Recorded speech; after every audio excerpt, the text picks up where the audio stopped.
Hi, and welcome to the BookishStitcher podcast. My name is Jeanette. You can find me on Ravelry, Instagram, and Goodreads as BookishStitcher, all one word. And as of this week, I officially signed up on Twitter. I don't really have any idea what I'm doing yet, but the @ symbol where you tag someone, the name BookishStitcher was already taken. So I put BookishStitcher as my name on there. So I think if you search BookishStitcher, it is a tongue twister, isn't it? I think you will find me, and it's a picture of me last year at Rhinebeck in my little hat that I knit out of handspun, and I'm excited about the snow. But if you want to tag me on Twitter, my thing is BookishStitch, no ER, because that was taken. And so if you tried to tag me on Twitter as BookishStitcher and I didn't respond, I'm sorry, that's not me, it's somebody else. So don't think I'm ignoring you, but now that I'm on Twitter, I still don't know really what I'm doing. So if you'd like to follow me on there or tag me or anything, that would be great. Or if you want to explain to me how that all works. I got on there mostly to follow some authors that I love because I've heard the reading community on Twitter is wonderful. So, as it says in the episode title, I forgot like 1 or 2 weeks ago, it was the podcast 2-year Podiversary. And so I have some wine. Oh, I should have brought over the bottle. This is, I don't actually really like alcohol. I think I've talked about it before. None of it really tastes good to me, but this is some Japanese plum wine, and it's very good. And so I have a little cup with a saying on it. It says, "Do great things in your life, but do small things as well," which is an okay saying. I think I prefer the saying, "Do small things with great love." I think I like that one better. I actually have a cross stitch of that one that I started a couple weeks ago, I think. But I hope you're having an awesome week since I last podcasted. And if you're watching the Olympics, I hope you're enjoying it. Are you watching it? I had to pull myself away from the Olympics to come podcast. It's like, oh my gosh, what time is it? I need to go podcast. And I got to do it quick so I can get back to the Olympics. I love the Olympics so much. We're not normally sports people at all, but I absolutely love the Olympics. And my son is hilarious. He is up there, USA, USA, like screaming at the television. And I'm a little bit different in that I'm rooting for like 5 different countries. You know, I basically, if it's a country where I know the language or something, I'm rooting for it. So, you know, of course USA, of course Russia, even though so many people are mad at the Russian team right now. But it's kind of one of those things where because a couple people are bad doesn't mean everybody is, you know. That's how I feel. So I still love Russia.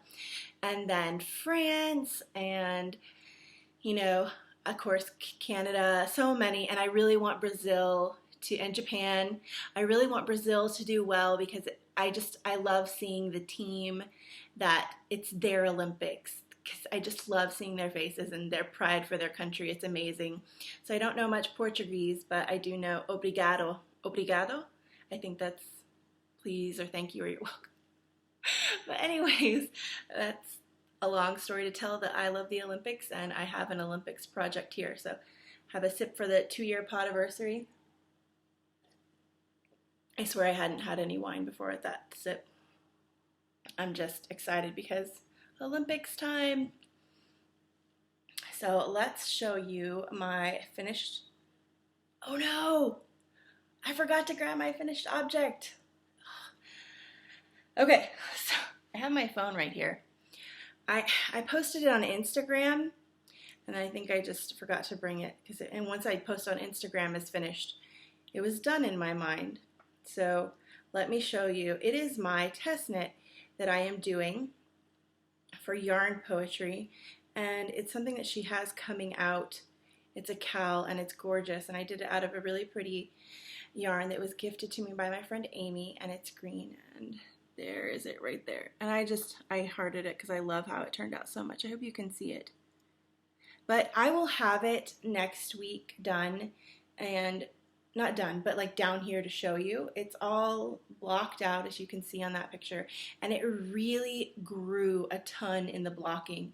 I couldn't even believe how much longer it got. I didn't need to do the full number of repeats till I got to the amount of size it was supposed to be blocked, and it fits nicely around a neck and a double loop, and it's going to be a present for a friend who I think will love it. I actually, one of my friends, Susanna Icy, who is a designer, she saw that and she was like, "Is that a present for me? Because that's my green." I was like, "Oh, no, it's a present for another friend who loves green." But she saw that I had been doing a test knit, and so yesterday I was at a knitting group all day with friends. We had coffee in the morning and then had lunch and then just knit at a yarn store and everything, and so it was all day affair. And my friend Susanna has a new shawl design coming out. I don't know if I can say who it's a collaboration with, but I'll have to ask her. But she asked me to test knit because she saw that I did different test knits, so I'll be test knitting for her, which I've never done. She was like, "Do you want to test knit for me?" And I don't know, I don't really have time. And then she showed me the design, and I think I'll be able to pull it out. But anyways, I will definitely remember, I'll write that somewhere, to bring next week to show you. So, in my Girl So Sheepy bag, I have my Doodler shawl, and this is basically what I worked on all week with the exception of a couple things. I finished the test knit early on in the week and blocked it. Then I worked on the other things you'll see here. But the rows on this are getting so huge. I believe there's about 588 or something like that. I forgot exactly what the pattern call says, but it's a Stephen West pattern. It's called the Doodler. And I am basically done. I just have to do, I finished this. It was a mystery knit along to begin with, and I have finished the 3 clues, and then the 4th clue is just how you want to bind off. So there's a couple different options. I'm going to look on Ravelry and see what other people did and see which one I think would work best for this, because I do still have a tiny bit of yarn left. So let me show you what it looks like. See, now you can definitely see the and the color that I have more left of is this blue, because this pink one I did not have enough to do all 4 wedges, so I just did 3. It said in the pattern if you ran out of yarn in this clue, let me hold up the whole thing without, it's so big. If you ran out of, that's the back anyways. Okay, so if you ran out of yarn in that white clue, then do not do a 4th one because you won't have enough, and I didn't. It's kind of the yarn that I chose for this end part is some Fiber Addiction M in the colorway All Who Wonder, and there's 400 yards of it, I believe, and I think I probably would have needed 460 or something like that. But see if I can find, aha, do you see this? Okay.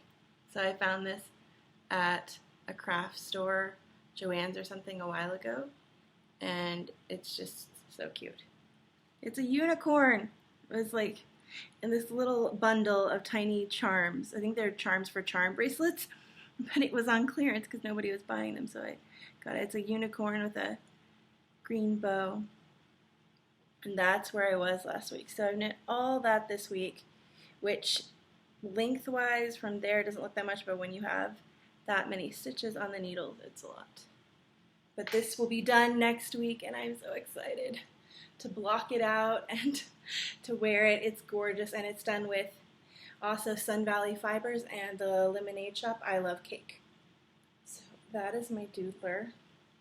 The yarn is so soft and squishy.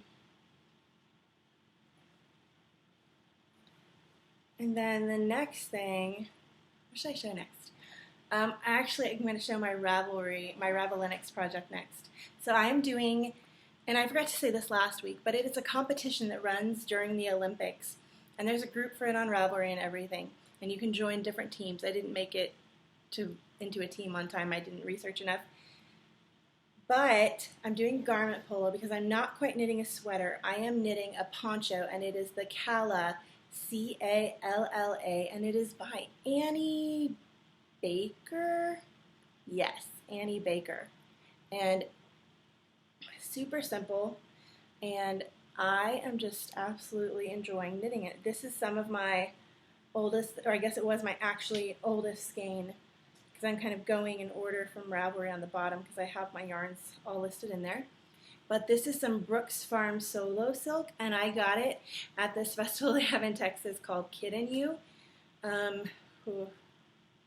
6 years ago? No.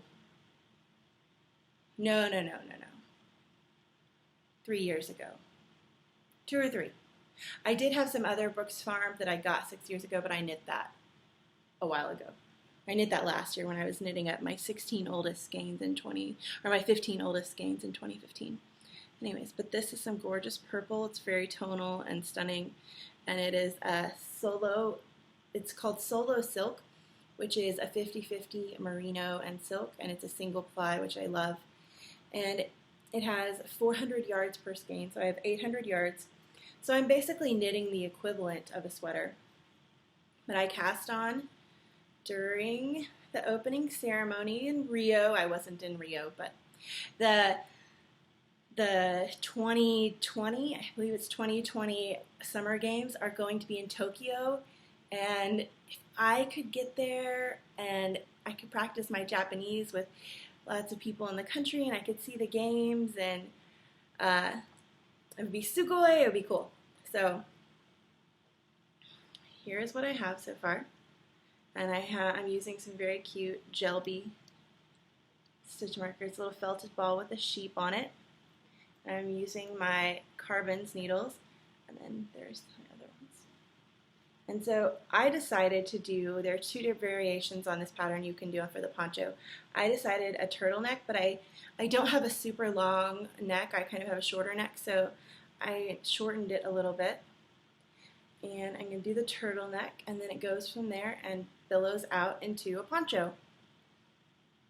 And it's turning out beautifully, and I did my math of how many grams I need to knit every day, and I've been weighing it on the scale, and I've been making it for the last 2 days. I haven't knit on it much today, but I plan on as soon as I get back after podcasting for the Olympics.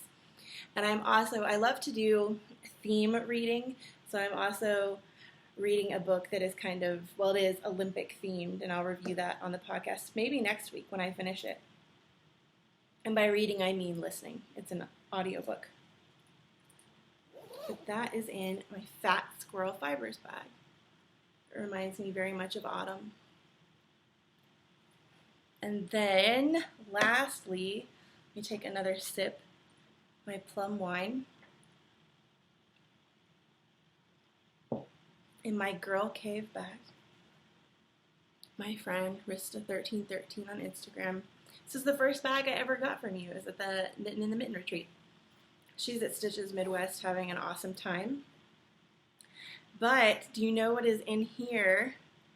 In here, I'm going to take it off the hook right now just because I don't want it to fall while I'm moving it all around. But do you see this? That is actual crocheted circle. I did it, guys. By George, I think she's got it. Does anybody know that movie quote? Points for you if you do.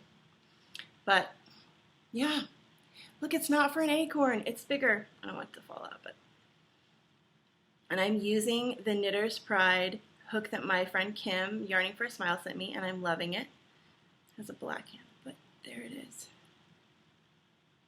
It's so cute. And look, like at first when I was doing this, it did not look pretty. I did not think it looked right. And that's kind of been my hang up when I was doing the crochets. It didn't look right. It didn't look nice to me. But maybe I'm thinking that it's just like with knitting where at the beginning it's super fiddly. And then as it goes out, it looks beautiful. I'm so happy. I'm so proud of myself for conquering. And this is double crochet. This isn't single. For those of you who crochet, you're like, yeah.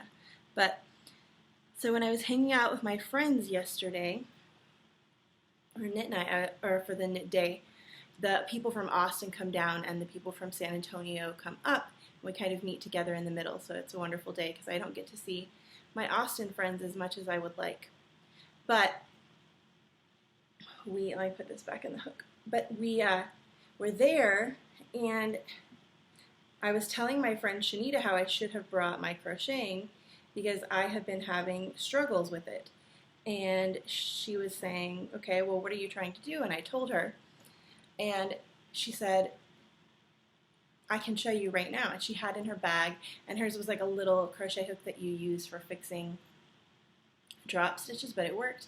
And she had yarn, and I learned. She taught me all of it, and it was so amazing because I had been following all the wonderful YouTube videos that you guys had sent me, and most of the YouTube, or all of them that I watched, you saw the one side of it. I couldn't figure out what was happening on the back. So she showed me how they were doing it, and I could see, she held her hands up so I could see the back and the front as she was doing it. And I was like, that is what is happening. I had no idea. And I was also crocheting wrong, where I was grabbing the yarn was wrong. But I'm doing it, yay! And it's so easy now, and I'm excited. I'm glad that I conquered that, because I will admit, when I had the tiny acorn hat, I thought, I just need to knit this hat. I just need to say, I am not meant to crochet things, but I'm doing it, so that's wonderful. And that is all of the knitting. I'm kind of picking one thing and then finishing it up, and then picking another thing and finishing it up, and mostly working on my Ravellenics project. But I have some handspun that was on the bobbin last week, but it's had its bath, but it's still wet, just because it had its bath relatively recently, as in yesterday. But this is what it looks like. This was some barbed dragon, and it was in the lily colorway, and it's amazing because when this was in the braid, it was so incredibly bright, and now that it is in its spun up form, it's very muted and toned down, and it's gorgeous, and I love it. The barber pulling is spectacular. It's my favorite one. There's one with pink and blue. Maybe if you can kind of see that. But it is about, I would say, a fingering sport weight in different points. And I think I got almost 300 yards. Yeah, you can see right here it's, oh, it's caught on my table. That's not good. It's about fingering weight. But yeah, I think it's so pretty how it all turned out.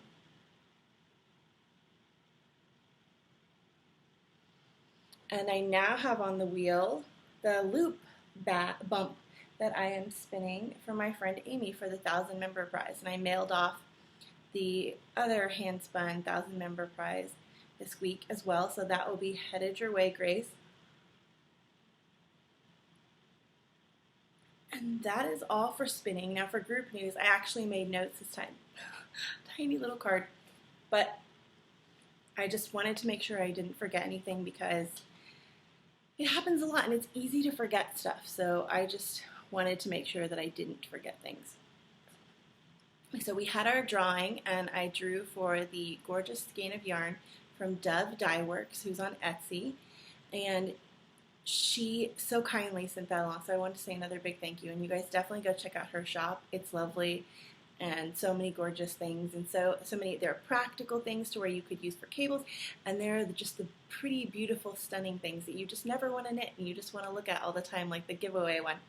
But the winner, and this was pretty awesome because it was, you know, there were 111 posts, and a lot of times it's in the middle or it's towards the end, but it was one of the very first posts that were done. And so it was post number 5, who is Port Hardy 1. And so thank you everybody for participating in that. And then we also have our book and yarn swap going up, and I forgot to tag the people who said they were interested but hadn't come back yet. And I might leave it open for a day longer because it's still not closed yet. I'm terrible. But I might leave it open for a day longer and make sure to tag them today. I've just been so busy this week. But I think that's going to be fun, and I'm looking forward to putting together a package for a friend. And then I completely forgot to talk about this last week. I can't believe. We have the short story read-along that has been going on all year with my friend Amy Loris of Knit Theory. and I completely forgot to talk about it, and I picked it out.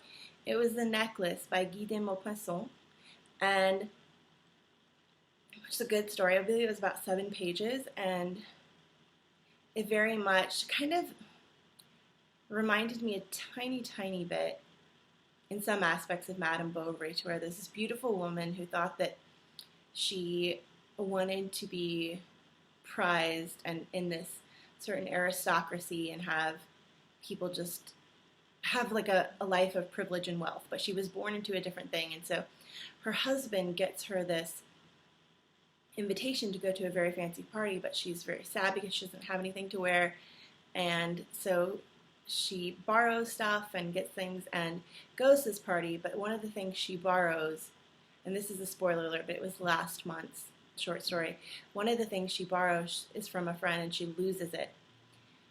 And what she doesn't realize is that she thinks that it is this real piece of exquisite, expensive jewelry, and that she needs to replace it. But she finds out after going and getting a replica, what she thinks it was, and becoming in debt her entire life to paying back the sum after borrowing it to replace this necklace that she lost. But she didn't tell her friend. She didn't ask her friend. She just kind of put a real diamond necklace in this box. And she finds out years later, 10 years later, I believe, that the necklace was a fake from her friend. They haven't met up in forever. And finds out it was a fake, and she didn't need to waste her entire life working off this necklace. So that was a good story. And then Amy picked the August short story, and it is Cathedral by Raymond Carver. I have it up on my screen so I can see it. I'm very excited to read that, and I hope I don't forget to review it until September. It's been so busy. And then we have this is year 2016, the year of the scraps, and I haven't done a pattern draw for that in a while. So I'm going to draw a pattern for that later and tag the winner, and then you can pick whoever's the winner. There's a thread in the Ravelry group. Whoever's the winner can pick a pattern of their choice, $7 or less. And so I've been waiting a while to draw that because there are little ads kind of at the tiny bottom part of YouTube if you watch this on there, and I was waiting for the YouTube ad revenue to equal up enough so that I could use it for a pattern, because I want all the proceeds from the ad stuff to go exactly back to you guys, the podcast watchers. And it has taken months to get up to $7. So I think you get a couple pennies each time or something, so it takes a while. But so I will tag the person for that. We just have a couple weeks left in our sock needle experiment summer thing, and there are 3 prizes for that now because my friend Mandy Pinecones of Mandy Pinecones Craft offered a bag. I had the Gales Art Sock Blank, and then I have been in the dye pots all week, and I've completely fallen head over heels in love with dyeing yarn, and I can't tell you, I have some beauties over here, and they smell so good because I'm using Tuft Woolens as my soap, to give them their bath in, and they smell so amazingly wonderful. And there's colors for everybody. There's different, dyeing techniques for everybody. I am really loving doing tonals and just playing with colors in there, and then speckles, and I will talk next week. I'm going to unveil the yarn theme next week and the yarn name and everything in preparation for my very first update. And it won't be a big update, but I'm going to talk about that next week. But I am so excited, and my mom came by one day this week, and she was so sweet because I'll talk about it next week. But anyway, she saw one of the skeins that I had dyed, and she was like, "Jeanette, that is gorgeous." And I was like, it's one of my favorites. But and it's not one I posted to Instagram, but I'm very excited about that. And then we also have our Justina Lorikowska knit along, and I got a prize for that yesterday at the yarn store because I wanted to get something for that, and I hadn't gotten a prize for it yet. So this is some Morningside Road Fiber, and it's Superwash Merino Singles, 430 yards in the Wine and Blues colorway. You can kind of see navy and then different colors right there. It has a lighter bit under here, and it's just stunning. And I think it'll make a very pretty cowl or hitchhiker or something like that.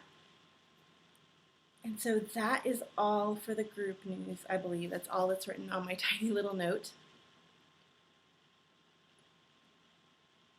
But then, when I was meeting with my friend Shanita and all the others yesterday, Shanita gave me a bag, and she said, "This is for you from the SSK people." Like, what? I couldn't even fathom who it would be from. And it was such a surprise and so wonderful. Joe Sock Monster had been cleaning out and doing spring cleaning on her house and stuff, and she found a couple things, and she thought of me. One of them is already upstairs, and it's giant, or not giant, but male size or larger feet size, because I have small feet. Bigger, and these will work for my mom too, because my mom wears a size 11. But larger sock blockers, and so I have some for my husband's socks and for my mom, so thank you so much, Joe Sock Monster. And then she sent me a yarn bowl. I've never owned a yarn bowl, so this was exciting. It's Texas theme. She was like, "I don't live in Texas, so this will be good for you," because I do live in Texas. You can see it says Texas on it. And this is so neat. I guess you stick your needles back in through here. But I have never owned a yarn bowl, and I'm excited. And what was really exciting, I hope you can see this, handmade in Poland. So it's a yarn bowl in the theme of Texas that was made in Poland. It's a small world. The Olympics makes me think of worldwide community and loving each other and all of us around the world, so kind of sappy, but I love this. Thank you so much, Joe. And then my friend Amy asked Shanita what my favorite colors were, and she got me a skein of yarn from Marigold Jen, and I had never tried, I don't think, Marigold Jen's worsted weight yarn, and I think I only have maybe one skein of her yarn in my stash right now. So thank you so much, Amy. Marigold Jen makes gorgeous tonals. Oh, so pretty. And tonals are so much fun to make. I have been loving making tonals and putting in different colors and just seeing how it comes out. I'm so excited to show you guys my yarn next week. It's funny how seeing this makes me excited to show you my yarn. But this is called Bluegrass, and it's 218 yards of 100% merino wool superwash. This will make a cute hat. It's like a Olympic thing that you wear to go into on your ancient days of Greece Olympics with your laurel and your chariot. But yeah, that is all for the enabling and everything, and thank you so much to my sweet SSK friends who thought of me and sent a little bit of the fun retreat stuff home to me.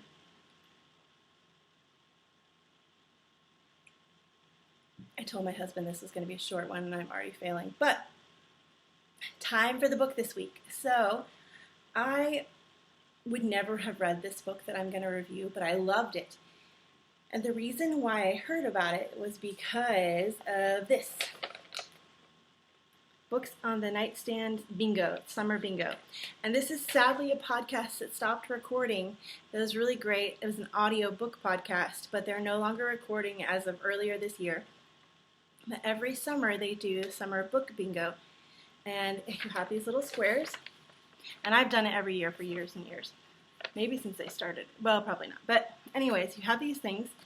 And some of these books I have reviewed on the podcast, and some of them I haven't. And if any of you guys want to know the link to go to print one of these up, just write to me and I will put it up there.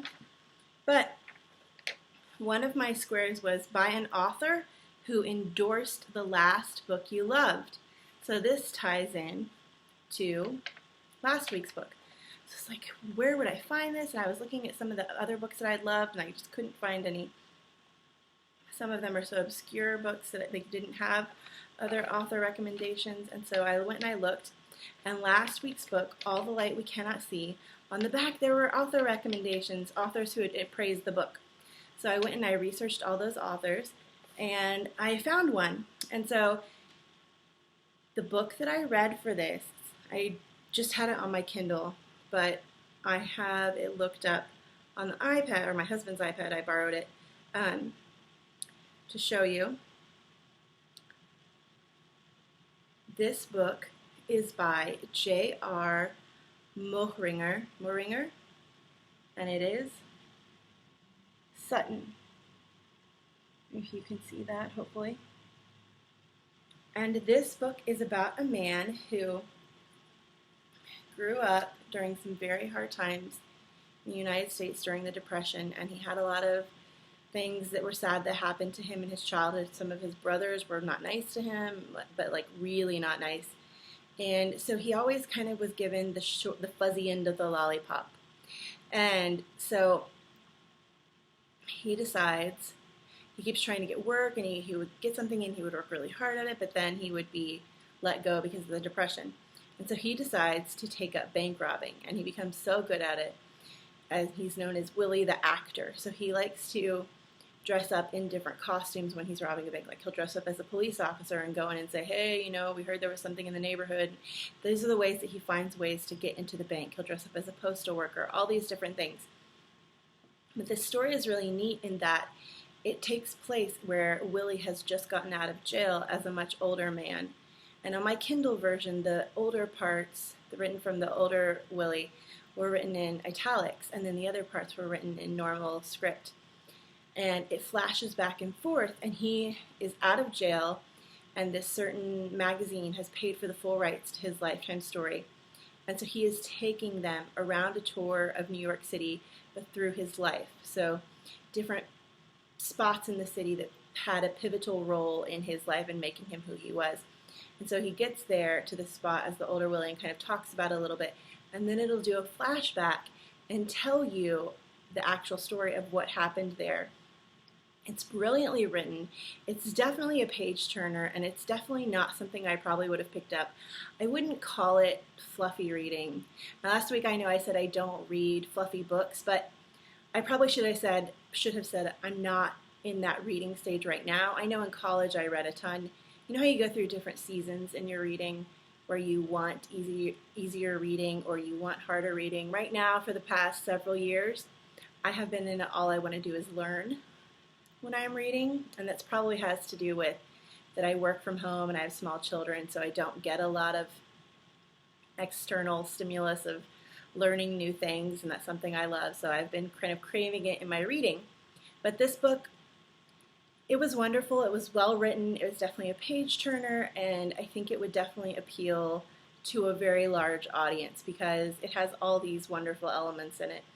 And kind of the reason why he took up bank robbing is for a girl, and it kind of goes into that. And there's this wonderful part where I highlighted it in my Kindle and I forgot to bring it down. But he's talking about books in it and how books are the one place. I wish I'd brought it down. I really wish I had because it was so good. The quote was amazing. I was going to read the quote to you on the podcast, but things just slipped my mind. But it talks about how books and death are one of the only true escapes that we can have in our lives.